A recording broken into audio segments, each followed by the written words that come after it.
Queridos irmãos e irmãs, vamos meditar no 22º domingo do tempo comum, ano litúrgico B. Se você ainda não é inscrito nesse canal, toque para se inscrever e receber notificações de novas publicações de homilias dominicais e solenidades. Lembrando, também estamos com um curso de espiritualidade no nosso canal. Já publicamos a segunda palestra, serão 11. Se quiser acompanhar, acompanhe lá.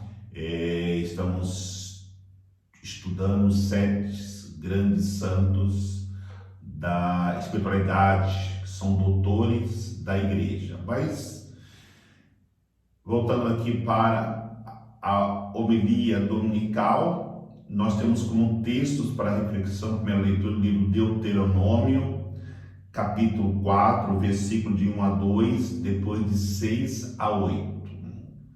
O salmo responsorial é o salmo 14. Como segunda leitura da carta de São Tiago, capítulo 1, versículo 17 a 18, depois versículo 21 a 22 e depois versículo 27. O Evangelho é o Evangelho de São Marcos.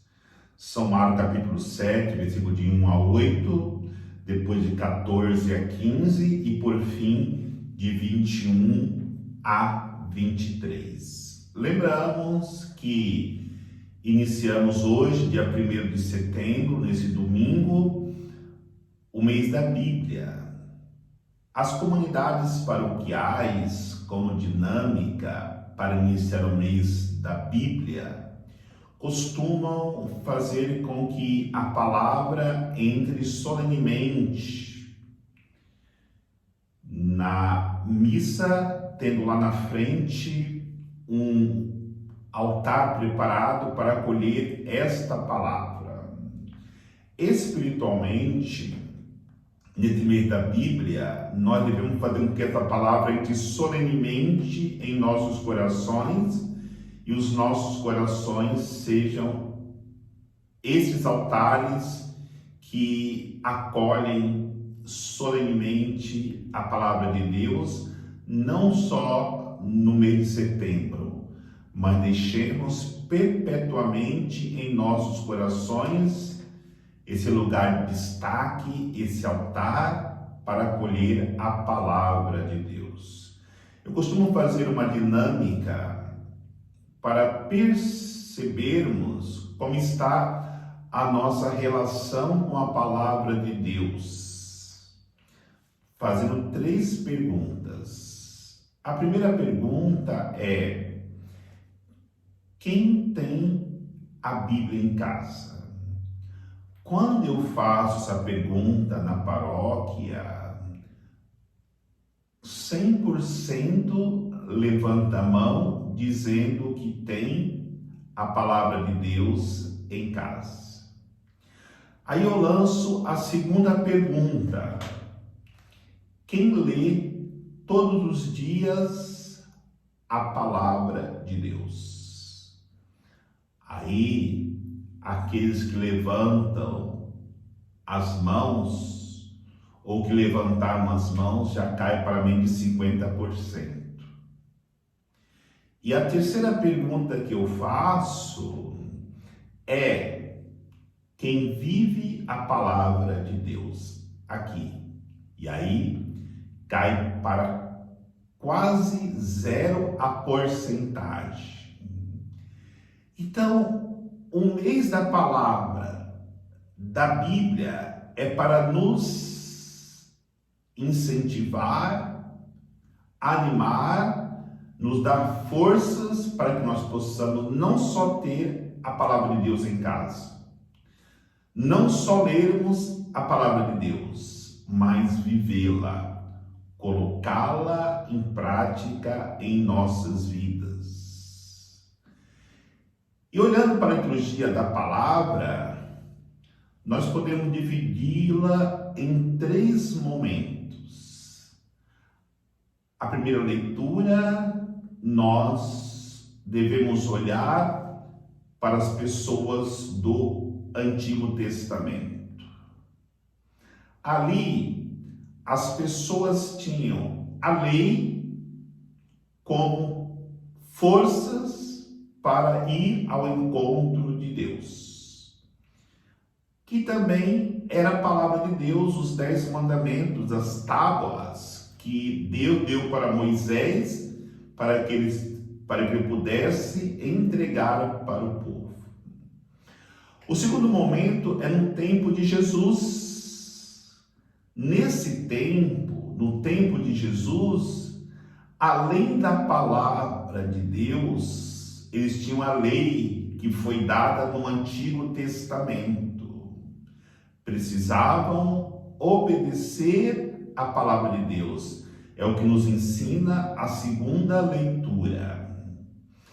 E o Evangelho nos ensina que nós precisamos ter a lei, ter a palavra e ter um conhecimento interior de Jesus.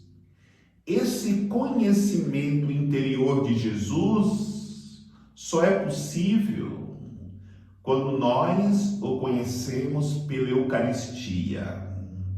Nós, desde o 17º domingo do tempo comum até o 21º domingo, com exceção da solenidade da Assunção, que foi omitido o 20º domingo, nós meditávamos sobre a Eucaristia, Jesus, o pão da vida. E agora retomamos, porque era o Evangelho de São João, que estava meditando no capítulo 3 de São João, retornamos novamente o evangelista do ano B, que é São Marcos. E aí nós entendemos que é importante nós conhecermos Jesus como pão da vida, Eucaristia, que nos dá forças.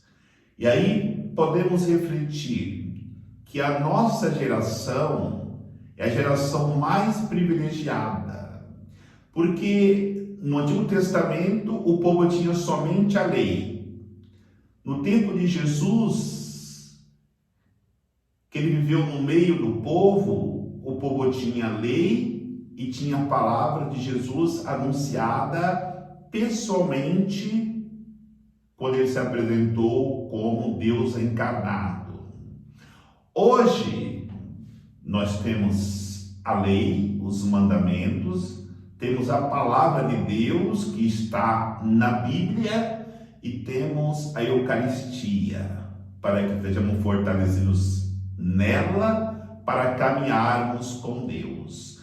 Lá, na reflexão sobre a lei, nós ouvimos que a lei que Deus havia dado para o povo eram leis justas. E quem vivesse aquela lei está vivendo com inteligência, com sabedoria e com justiça. Como vai dizer o livro de Deuteronômio, as leis do Senhor eram justas.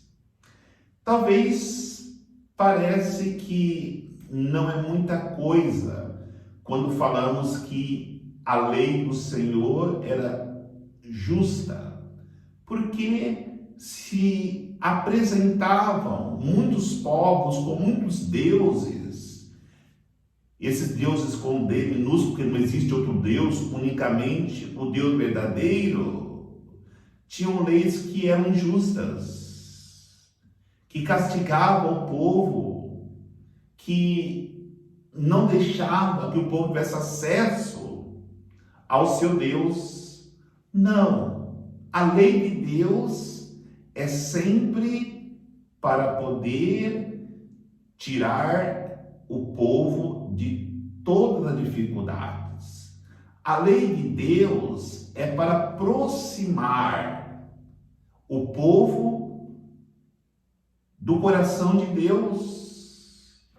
Então vai dizer a primeira leitura: qual é o povo que tem leis tão justas, um Deus tão próximo como nós temos? Exatamente o que eu entender hoje: os mandamentos são justos e nos aproximam de Deus. Os decretos, a lei de Deus é sempre em favor da nossa salvação, da nossa aproximação de Deus. E aí, na segunda leitura de São Tiago, nós ouvimos que a palavra de Deus é um bem que alimenta a nossa alma, que alimenta a nossa fé. E esse alimento tem que produzir em nós caridade, porque foi um ato de grande caridade de Deus para conosco, nos resgatando pela sua palavra. E quando eu falo de caridade, nós vamos ouvir na segunda leitura que precisamos ajudar as viúvas e os órfãos. As viúvas e os órfãos são sempre na Bíblia imagens de pessoas excluídas.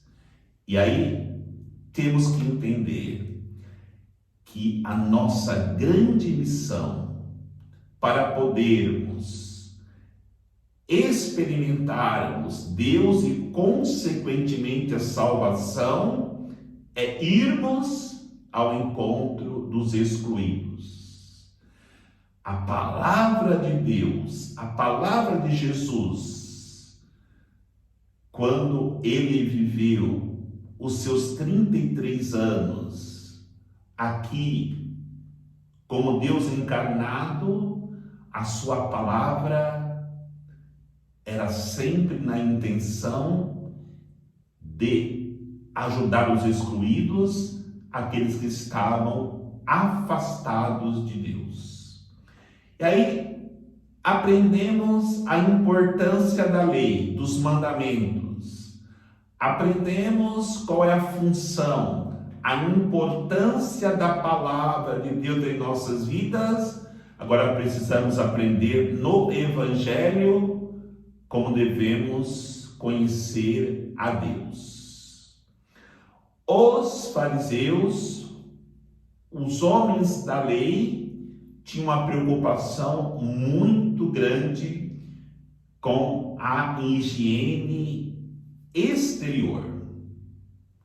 Lavavam os pratos, lavavam as mãos, lavavam tudo aquilo que era exterior.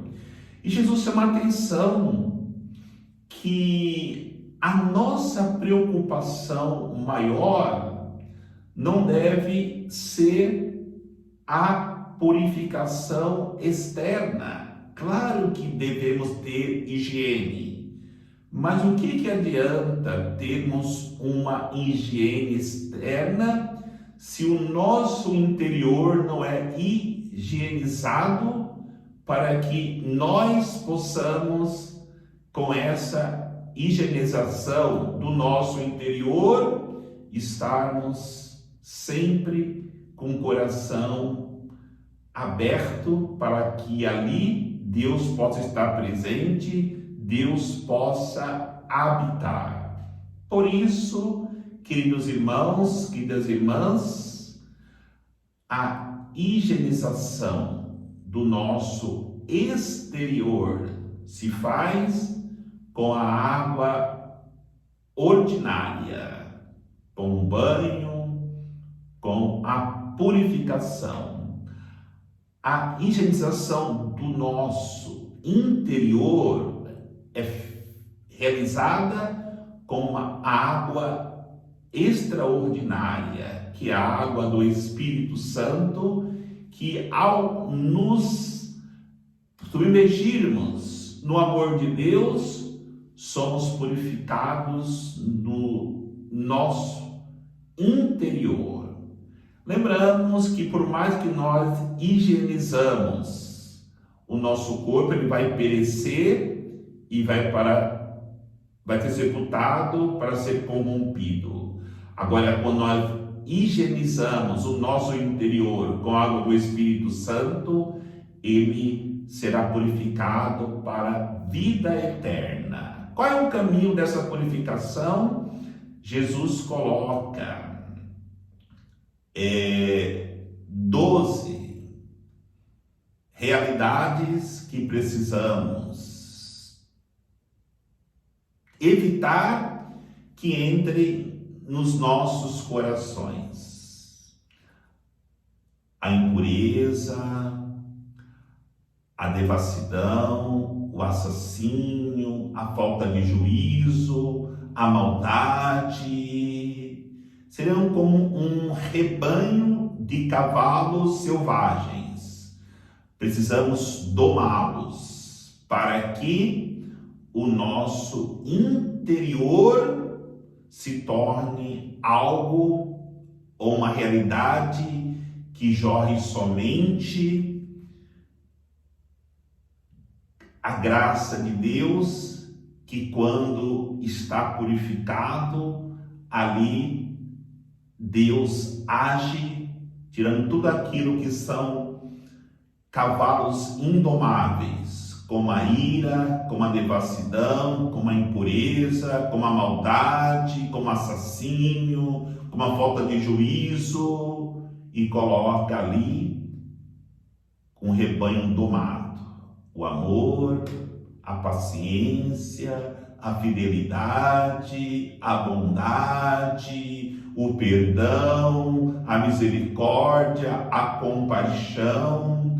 É muito importante nós trabalharmos esta realidade dentro de nós. Se percebermos que tem um cavalo selvagem de nós, por exemplo, a ira, a impureza, a impaciência, precisamos domá-lo, para que de dentro de nós, como Jesus nos alerta no Evangelho, não saia nada daquilo que vai contaminar as pessoas, mas somente a beleza de cavalos domados, rebanhos que as pessoas possam aproveitar para poder também quererem experimentar nos seus interiores a graça de Deus derramada sobre aqueles que buscam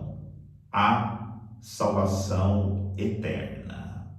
Portanto, vivamos nos dias de hoje a lei, os mandamentos, vivamos a palavra de Deus, vivamos principalmente alimentados pela Eucaristia, que é a força que domará tudo aquilo que está dentro de nós, que não pertence ao reino de Deus. Que o Senhor nos abençoe, em nome do Pai, do Filho e do Espírito Santo. Amém. Um bom domingo para todos.